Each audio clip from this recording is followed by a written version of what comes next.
Warahmatullahi wabarakatuh. Kita bertemu untuk kelas bahasa Inggris dasar. Tentunya pada pertemuan kali ini kita akan membicarakan tentang bagaimana kita memulai belajar bahasa Inggris dari nol.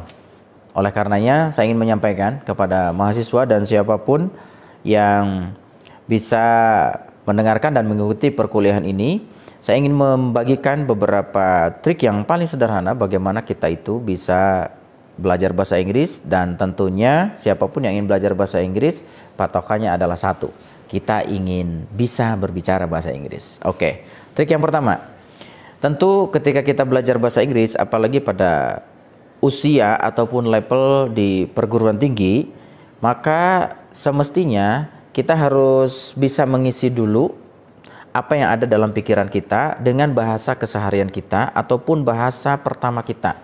Jika kita berasal dari bahasa Indonesia, pemahaman kita yang pertama itu berarti kita harus memenuhi state of the art-nya otak kita. Nah, sehingga saya ingin menyampaikan kepada semuanya, jika kita ingin belajar bahasa Inggris dengan lancar, maka biasakanlah membaca, menulis dalam bahasa pertama yang kita kuasai. Contoh, ketika kita belajar bahasa Inggris, ingin lancar, bahasa pertama kita adalah bahasa Indonesia, maka rajinlah membaca, menulis bahasa Indonesia. Logikanya sederhana, kalau misalnya kita itu ingin pinter berbahasa Inggris, tapi konsep dalam bahasa Indonesia kita belum ada, bagaimana mungkin kita bisa memulai bahasa Inggris? Oleh karenanya, belajar membaca dan menulis bahasa Indonesia adalah langkah pertama agar kita bisa belajar bahasa Inggris. Kenapa? Karena konsep bahasa Indonesia nanti akan kita geser, transliterasi menjadi bahasa Inggris. Yang kedua, trik yang kedua adalah bagaimana kita juga memahami bahasa Indonesia yang baik dan benar dalam susunan kalimat yang sesuai dengan ejaan. Contoh, kalau misalnya kita mengenal subjek, ada verb atau kata kerja, dan ada objek. Maka dalam bahasa Inggris pun sama. Ketika dalam bahasa Indonesia kita tahu kalimatnya, saya sebagai subjek, membuka sebagai verb atau kata kerjanya, objeknya adalah pintu. Saya membuka pintu. Oke, ulangi sekali lagi. Dalam bahasa Indonesia kita sudah mengenal kalimat sederhana yang sempurna, itu ada subjek, ada predikat ataupun objek. Ada subjek, ada verb ya dalam bahasa kitanya, dan objek. Berarti saya membuka pintu. Jika dalam pikiran kita itu sudah ada konsep sederhana dalam bahasa Indonesianya, berarti dalam bahasa Inggrisnya pun kita bisa membuatnya. Contoh, saya itu I, kata kerjanya membuka berarti open, pintunya adalah the door. Maka I open the door. Mudah kan? Nah, ketika kita belajar bahasa Indonesia terlebih dahulu dengan baik dan benar, maka kita tinggal menggeserkan saja menjadi bahasa Inggris. Ibarat kata kita punya otak bahasa Indonesia dikonversi menjadi bahasa Inggris. Sudah gitu saja secara sederhananya. Dan berikutnya juga ketika kita berbicara tentang bahasa Indonesianya, kami sedang belajar bahasa Inggris. Maka kita tinggal geser menjadi bahasa Inggrisnya menjadi we are learning English. Mudah kan teman-teman semuanya? Oke, kita bermula lagi dengan kalimat yang sederhana seperti tadi. Saya membuka pintu, saya menutup pintu, saya membuka jendela, saya menutup jendela. Otak kita dalam bahasa Indonesia kita tinggal geser menjadi bahasa Inggris. I open the door, I close the door. I open the window, I close the window. Maka sempurnalah kita menjadi orang yang bisa berbahasa Inggris dengan menggunakan kalimat yang sederhana.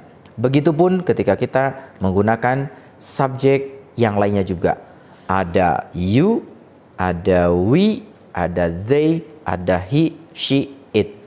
Dan tentu sebagai pemahaman awal, jika tadi kita memulainya dengan kalimat yang sederhana, maka kita juga bisa mengganti subjek-subjek yang lainnya. Contoh, Ada you, we, they, he, she, it, selain I.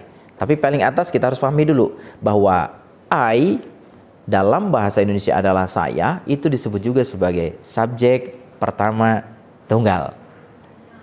Kalau you berarti subjek kedua bisa tunggal, bisa juga jamak, karena dalam pemahaman bahasa Indonesia you itu bisa berarti kamu sendirian ataupun kalian banyak. Sehingga you berarti kamu sendirian ataupun you sebagai kalian banyak. Tapi pada posisinya adalah subjek kedua tunggal atau jamak. Berikutnya, ketika kita punya subjeknya we itu dalam bahasa Indonesia ada kita ataupun ada kami, berarti subjek pertama jamak.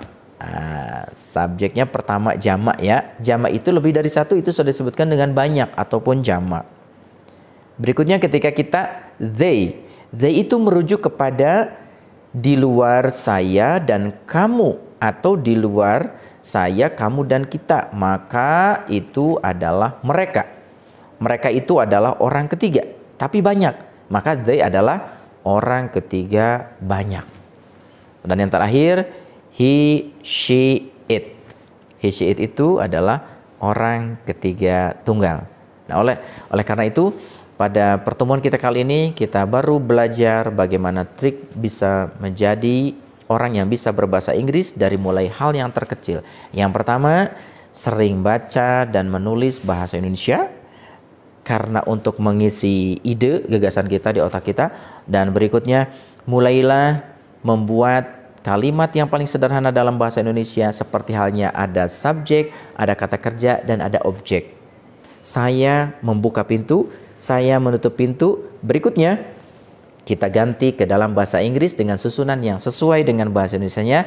I open the door.